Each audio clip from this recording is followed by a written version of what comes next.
Welcome back to Talking Talk. Today we're breaking down an episode of the Flagrant pod, Andrew Schulz's podcast, why Trump is covering for Epstein and how Diddy got off. This episode, it juxtaposes a lot of feelings. I think primarily, it balances this act of being didactic on one hand and then kind of emotionally distraught on the other hand, and really unpacking a lot of their feelings that they've had about, with this fellow podcaster turned president, Donald Trump. Yeah. I mean, ultimately, this podcast was pretty somber in tone. Yeah. I mean, what we saw were four men on this podcasting stage. It was Andrew Schulz, his co-host Akaash Singh. We had Mark Gagnon, I believe. He's French. And then we had AlexxMedia. Yes. Alex with two X's. And these four men, I mean, these were clearly podcasters in distress. Yep. I mean, they grappled with deception and lies that they felt they were told by a dear friend of the show, Donald Trump. He had been on their show during his campaign in 2024. And now, I mean, they feel he has turned his back on them. Obviously, the Trump administration is trying to cover up. Something changed because they ran on this idea of exposing it all. All these guys had great ideas. Cockeyed Cash, Dan Bongino. He had clips, dog. He had bars. He was ready to tear it all down. Why do we fall for it every time? Why are we so gullible? We're the idiots, honestly. We really are. Yeah. Well, look, we're going to be analyzing, Donald Trump's actions here. We're going to be separating the president from the podcaster. Of course. And I think that's important because we are ultimately fans of podcasts, fans of podcasters, fans of podcasting culture, and really the joy it brings to people. Flagrant pod, it was an incredible watch. It was 2 hours, and this is on the lighter side for them. Usually they do 3-hour-long episodes, which epics. Plus Patreon content. I mean, these guys are delivering so much care and love into these episodes. Yeah. With this one, they're true disciples of the long-form medium.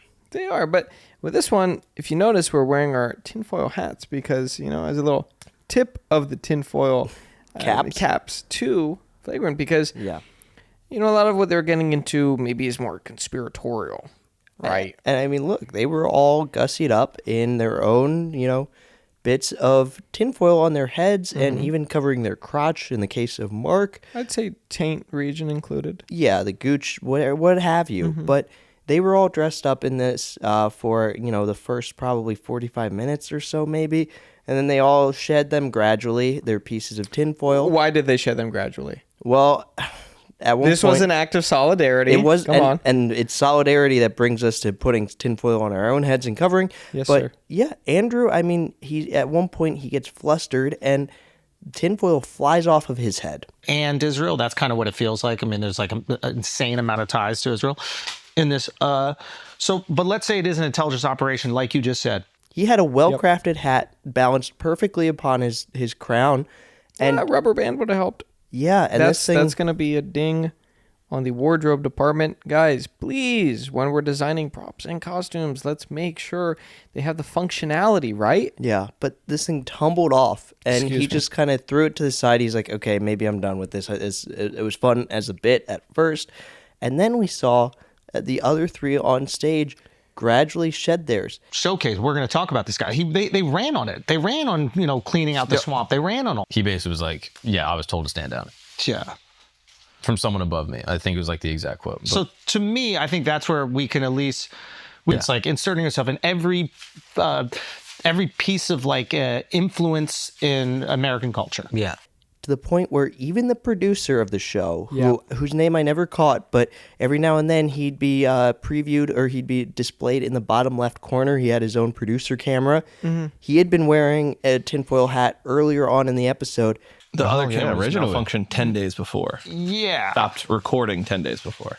And then when next time we saw him after everyone on stage had lost their hats. Yep. His was also missing. Living with one. I don't think California is common law. I think Bobby Lee said that on our pod once. Bing, bing, bing, bing, bing.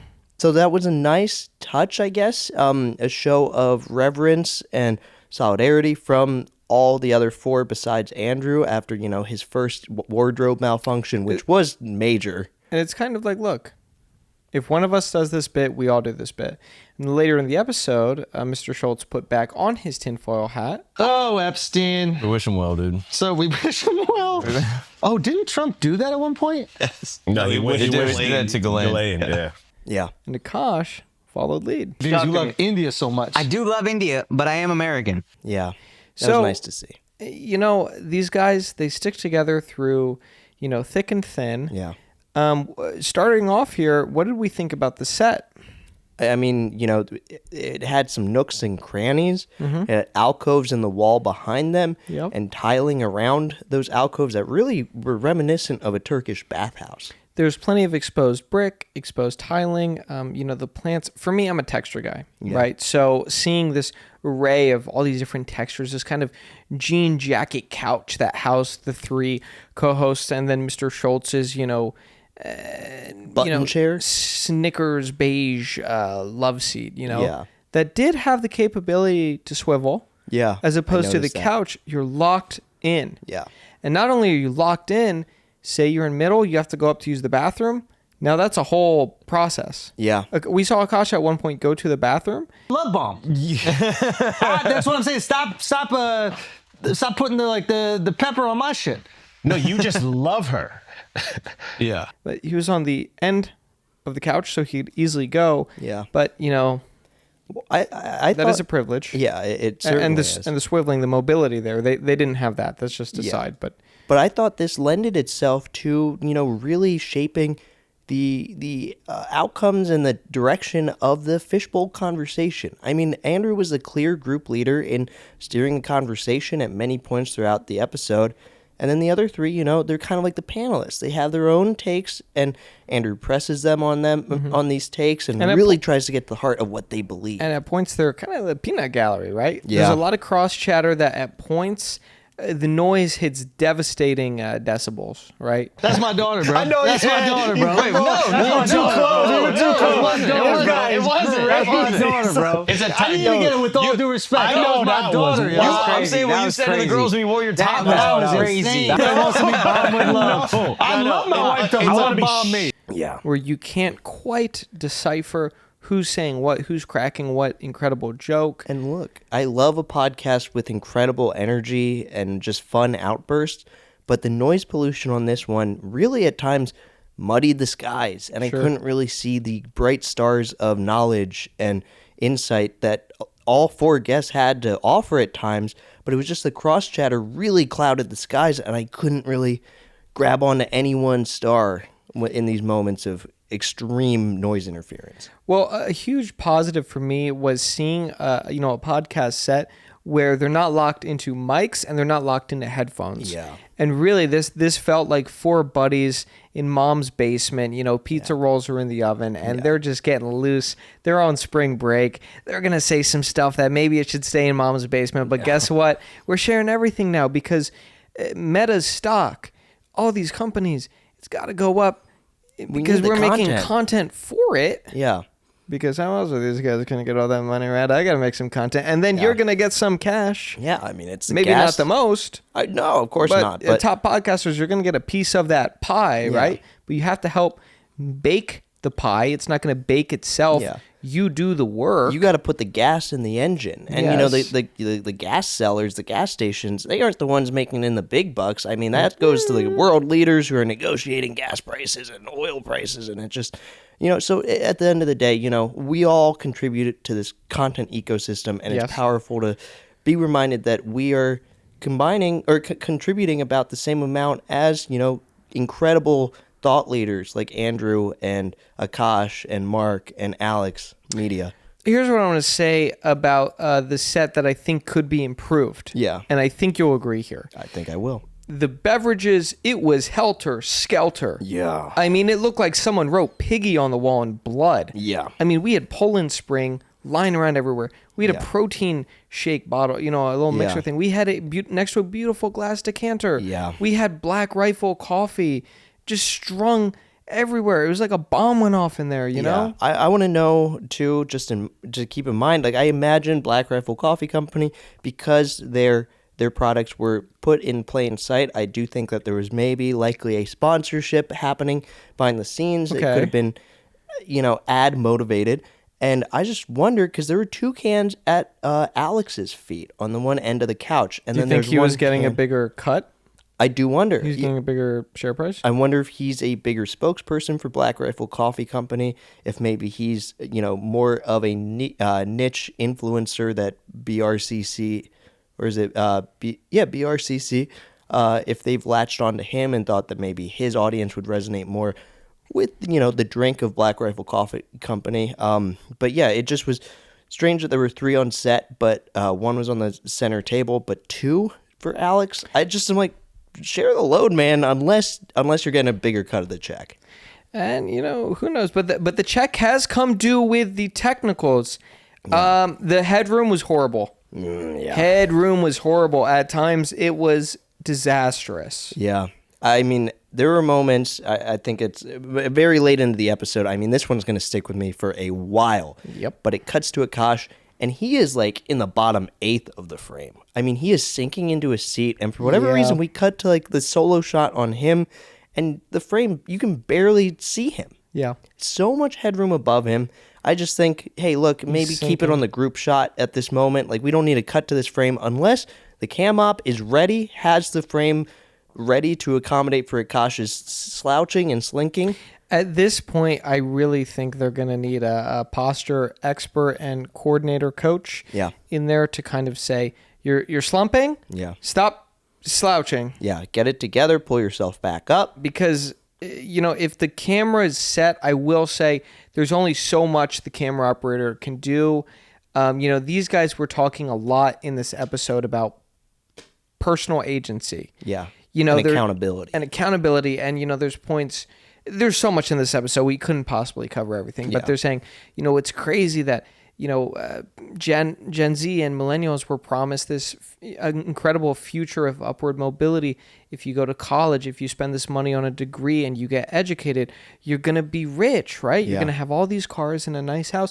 You get out, there's no work. Yeah. The guy's taking all this shit. But ultimately... That's unfortunate. Ultimately, you decided to get the degree, right? We should see who is in control of these educational institutions and who made the decision to ramp up those fucking prices, because they knew that there was an endless bank account that was going to pay for it. Mm-hmm. Yeah. And saddled these kids with debt. Now, ultimately, we're responsible for taking on that debt. Like, we have agency. Yeah. It all comes back to you, because you signed those papers at 18. You know what you're doing. So here's my question. Is the accountability there for the slouching, for the poor posture? If the camera's set and they say, we can only afford this camera guy to set up the, tripod, the angles, and then they're out of there. Maybe they're really expensive. This is top of the line camera work. So I don't think this is a systemic issue. I think this is a personal accountability issue, and I hope they reflect and fix their behavior moving forward. Well, Andrew is slouching too, and it's his show. Yeah. Do you think Akaash is almost following suit here? Oh, I mean, in that case, then it could be more systemic. I mean, the ringleader being able to,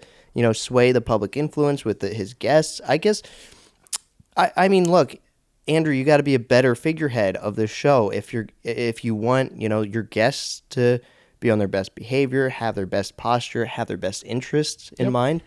Andrew, I mean, definitely look in the mirror and just think about what kind of host and leader you want to be for your show, because the slouching becomes a distraction for viewers at home. Now, I mean, the headroom and camera angles, that's one issue on the technical side. For me, something that was driving me nuts was the graphics interplay. Yep. Anytime they needed a graphics pull up of like whatever they were seeing on the screen in front of them, I mean, their personal Jamie, their producer, whose name I didn't catch, he was pulling stuff up for them. But then when it came time to edit those images and graphics into the full episode after in post-production, I mean, whatever transitions they were using, I was like holding onto my seat, waiting for them to come into full view. It was a long-ass fade transition. It was driving me nuts. I'll be honest, when I saw her in that bathing suit, I always thought she was innocent. That's when you realized. Yeah. Nah, fuck. Oh. That was your thoughtful gift? It glows in the dark. Imagine on his wedding night, he's opening it up. It's easily $250 now. Come on, dude. Oh! Yeah, it was a crawl that felt like it would never come to fruition, right?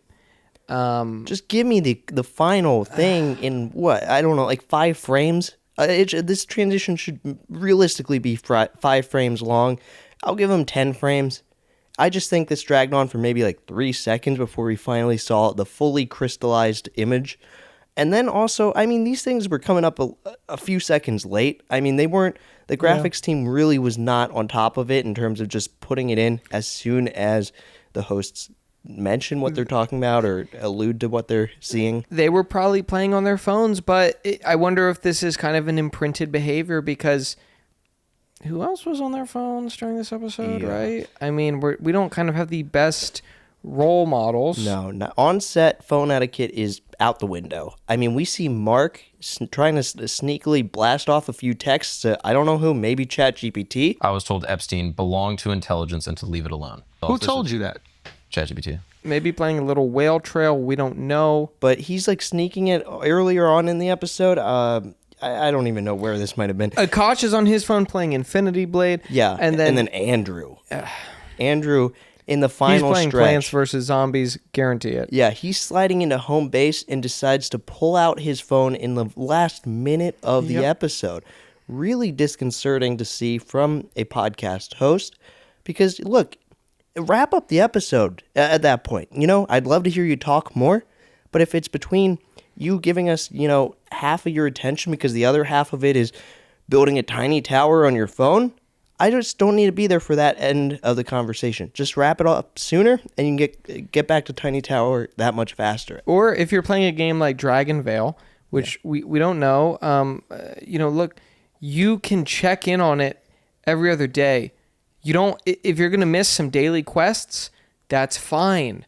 You can get, you know, you guys have enough money to even buy the gems. You don't even have to farm that and worry about your XP. So that's the kind of thing that worries me. Yeah. With this, but you know, if we could maybe focus on, you know, maybe just look away from the peas for a second, focus on the steak. Well, wait, look, there's one more P I want to fixate on, and it's, you know, it's the gaffer. Well, the you're always clean plate club, so go ahead. Yeah, I mean, look, there's in the final, you know, 10 minutes of the episode, there is a bouncing light. Why are you carrying that extra 2 pounds in your fucking back for no reason? I don't know what grip on set was playing with a light bounce. But we see like a ball of light bouncing around in the upper left corner of the wide shot. It was like a UFO or something, and Andrew looks at it. Yeah, right? he gets distracted. I mean, he sees this thing off in the distance. He says, "Am I seeing some shit?" They have am I seeing shit? Yeah. Now maybe he's due for a visit to the optometrist, but I think in that moment, you know, he saw that and he said, "I got to put the tinfoil hat back on because you know." They have come. Yeah, they might be descending down on this studio. But, I mean, realistically, all he was seeing was what the audience was seeing. I mean, this was a sloppy lighting move. Right. And so that's it for the technicals, I think. There's, of course, always there's some always other going to be things to something. dive into. But let's get to the meat. I mean, it's time for steak. Right. So the boys, you know, in 2024, they had podcaster Donald Trump, an ex-president of the United States of America, on the podcast. Yeah. They not only voted for him, really, you know, campaigned for him. Yeah. Inviting him on the podcast. Lended him their platform and their gear. Their fans, the attention, the media, everything, right? And they were like, Trump saying he's going to end all these wars. Trump saying he's going to put out the Epstein list. Trump saying we're going to focus on America. Yeah. Trump saying he's never going to touch Medicaid. Yeah. Right? And now, you know, this podcaster turns president. And like we've seen in podcasts, sometimes when smaller podcasters get more and more notoriety, money, they start to change a little bit. Their content behavior alters a bit. It's not the same content. It's not why we fell in love with them the first place. Yeah. We're going to separate our, you know, politics here from, we're just going to say this podcaster turns into president. Yeah. And he starts speaking a different tune. Totally going back on everything that he promised. Now, I mean, the cause of, you know, concern for this episode was about the Epstein files. I mean, that specifically. That was occupying all four of our hosts' minds for much of this episode, where they were just like, what's going on at this point? I mean, the Department of Justice this week, the Attorney General had announced that the Epstein files or the client list doesn't exist, that he had committed suicide, that this is the definitive end-all be-all answer to the Jeffrey Epstein, you know, I don't even know what to call it at this point. He's been in the public limelight for years. So much came to surface about the abuse and trafficking of children under Jeffrey's purview, and he had looped in so many influential people around the world. And now it's all coming to a close definitively under Trump that, look, this guy didn't do anything. There's nothing. And Schulz is really arguing, I need that closure for me. Yeah. That's how we wrap this up. I need to feel like I know what happened. Yeah. I need that closure. But in life, you don't get closure. And sometimes in life, you're going to have people on, they're going to tell you one thing and they're going to do another thing. And I have to push back a little bit here if I can. Yeah. We're at an hour and 31 minutes into the episode. Andrew did an ad break. And at the end of that ad break, he said, let's get back to the show. Oh, yeah. And then it cuts to another ad for a protein bar. Yeah. Plunge.com and go there immediately if you want another $1,500 off. Now let's get back to the show. All right, guys, let's take a break for a second. David's protein bar. You already know what these are. David protein. Which has low calories, high protein. Yeah. You can eat like 4 of them. Great bang for in a day. You'll feel super full. Yeah. Where was the closure there? When you're saying let's get back to the show, boom, another ad. Yeah. You're talking about your disillusionment in people that hit a certain level and just start lying. Yeah, people they go back on their word. Thought you could place your trust in. And what about all of Andrew's fans? Yeah. That trusted him and they're driving to work and they hear that. Yeah. And then they're giddy for more jokes and laughter from their 4 pals on the pod. Just waiting for their Tostitos from Mom's Kitchen, right? Yeah, but instead now they get hit with another ad read for an incredible product. But it just doesn't hit the same as the laughs and the fun that the four hosts have on their show. So it's Andrew, again, it comes back to just being the role model you want to see in others. It's kind of like the golden rule. You got to treat others the way you want to be treated. Right. And so can we say, look, Trump was already in office and he said he would do things. He didn't do those things. Then he was running as a podcaster, and we're thinking to ourselves, let's give him a chance. Because what if he then does do those things? Yeah, and we hadn't seen him really podcast in 2015 or 2016 leading up to his first presidency. It almost was like a new guy. Yeah. But now that he's going back on everything, it's just like, Andrew, at a certain point, you have to wonder, where did he learn this from? Yeah. Where did he get that behavior from, right? Yeah, he spent time with you, Andrew. He was in the Flagrant studio. And he spent time on so many podcasts. Yeah. Where you have to wonder, are they squeaky clean? Yeah. Did they imprint any of this? Did the Nelk boys kind of show Trump that maybe it's okay to say one thing and do another? Because in my book, that's not okay. No, it's not. And look, millions tune in to podcasts weekly, ourselves included. We all look to podcasts for wisdom and laughs and cheer and jolly and hard times, dark times, and just to help us get through the week. And, I think a lot of podcast hosts do forget to really zero in on their values, who they want to be for the communities they're fostering. Yes. And they forget, they let technical difficulties just fly by. They forget that all these things add to they're on their phone, they're slouching down. Yeah. And at the end of the day, it's like, how good is your product going to be?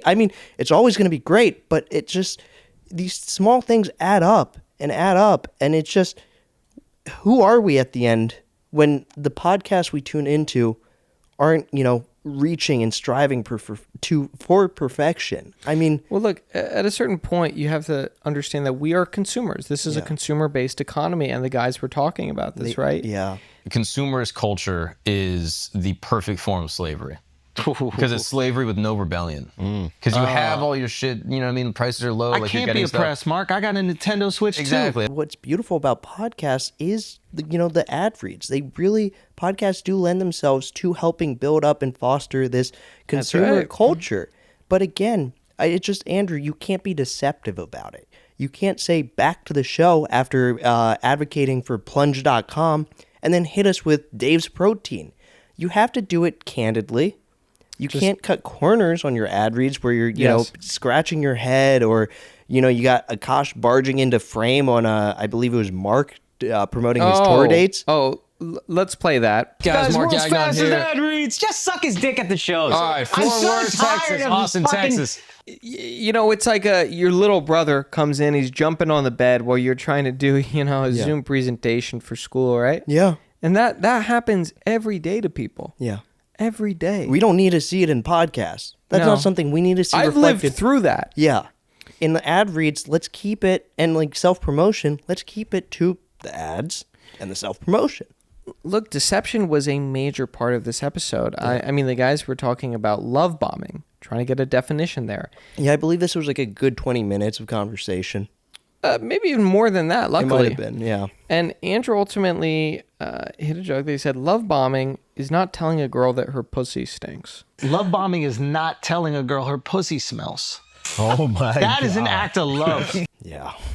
You have to remember, he's a comedian first, podcaster second. He's going to hit you with these wisecracks so quick you're not even going to realize the black eye you're walking away with, right? Yeah, I mean, he had a number of just slingers this episode. And maybe we'll play some right now. Yeah. No, I'm just going to say that this is an abortion of justice.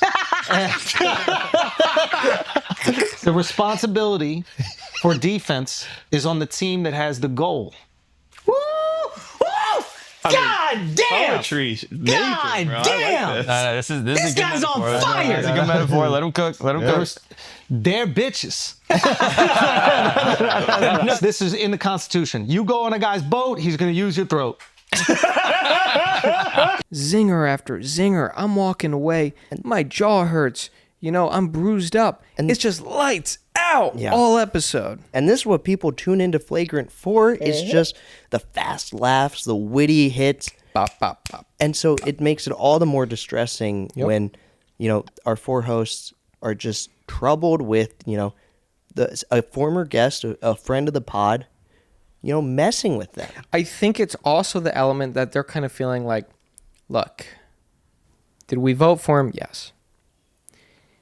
Did we have him on the show? Yes. Yeah. Did we really ride for him and campaign for him? Yes. Did we talk to him and get God honest answers from him? Well, I think what it turns into is saying, do we kind of share responsibility for this? The personal accountability? I think they're struggling with that, right? Yeah. I mean, if we're being honest here, I think they're saying, do we have any part to play in this? Because this is affecting millions of Americans. The big, beautiful bill went through. You're going to see rural hospitals get their budget slashed, no more Medicare. Completely shut down in a lot of cases. Yep. I mean, Andrew reflects on the fact that, Trump had campaigned on mass deportations. Yep. But, the trick is that Trump hasn't really been focusing on criminals so much.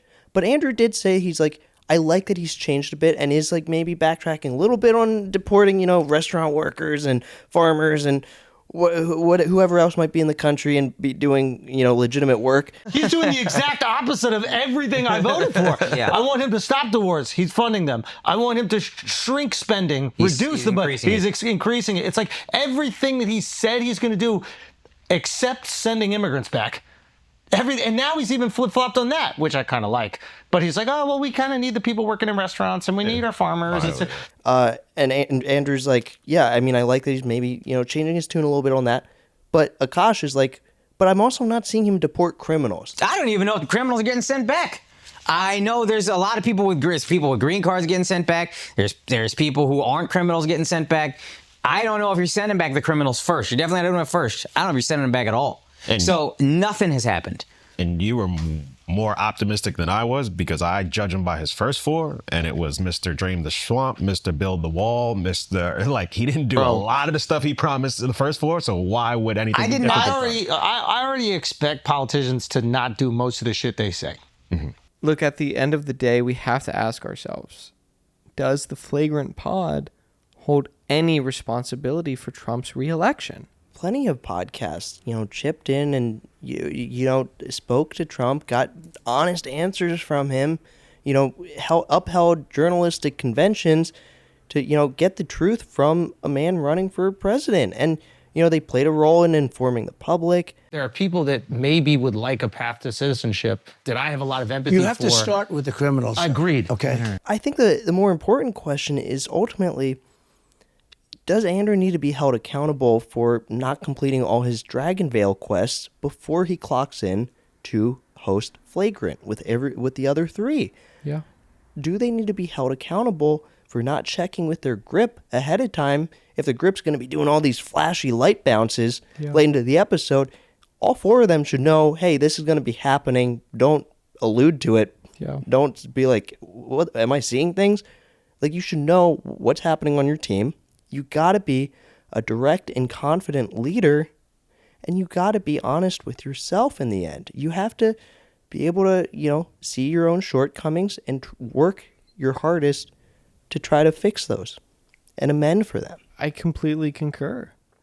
I want to end on a watershed moment for me. Yeah. Which was when Greta Gerwig took a massive hit. Yeah. The boys were talking, this was back when they were talking about love bombing. And who lies more, women or men. And a popular lie that men do is saying, I like the Barbie movie. Yeah. So what's a lie that we're cool with for men? I loved the Barbie movie. Lie! Right? You could be like, all right, yeah, I resonate with the lie. Okay, I see kind of what he's saying here. I'd rather tell a girl I loved her when I didn't than pretend I loved that fucking movie. Yeah, I mean, Akaash tore the Barbie movie a new one. He hated that. And you have to wonder why they brought it up in the first place. Here's what I think. There's so much discourse right now, on podcasts and in the news about Lena Dunham's new show. Yeah. She's kind of resurged in media.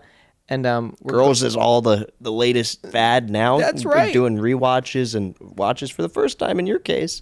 Hey, look, I've been watching for a long time, and I'm on season 3. I still need to touch this stuff. I haven't checked it out yet. I need to. But, with this chatter, kind of, we're looking at Lena Dunham's brilliance and the fact that she discovered Adam Driver, which is, he owes so much in his career to that show. I mean, he's doing Star Wars movies now. Hell, I mean, she pulled him out of the Marines for Girls. He gave HBO the best Semper Fi performance they could have ever asked for. But here's what I think. They're seeing all that, engagement with girls, then maybe Adam Driver maybe as a byproduct. Yeah. And they're thinking, let's connect the dots, right? Adam was in Frances Ha. Frances Ha was directed by Greta Gerwig. Yeah. Greta Gerwig directed Barbie. That's RN. I think they just were looking for kind of engagement. Maybe someone pitched this.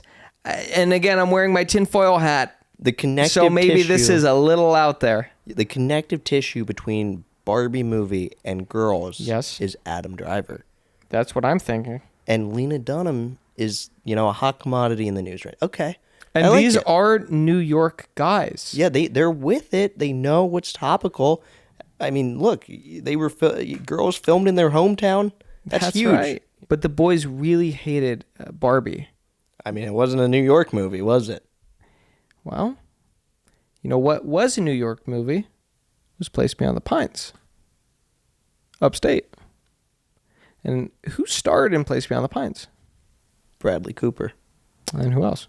Ryan Gosling. And what movie was Ryan Gosling in? The Barbie movie. How far does this hole go? Yeah. How far does this hole go? I really do not want to get too conspiratorial out there. Next thing you know, I'm starting a cult. Yeah. Right. I got to contain myself because we need to focus our energy on making sure we're breaking down podcasts consistently and to the best of our ability. We're being the best hosts we can be. So as always, thank you for watching and listening. And guys, if you have any feedback for us, please let us know. Yeah. We're trying our best to improve and really enhance this experience to the best of our ability. Yeah, we're doing these tighter episodes, really trying to push ourselves to share the meatiest topics and bits and morsels from the episodes we're covering in the least amount of time as possible so that, you have more time to consume other podcasts out there. So thank you so much for tuning in. We'll catch you next week and take care until then. Bye guys.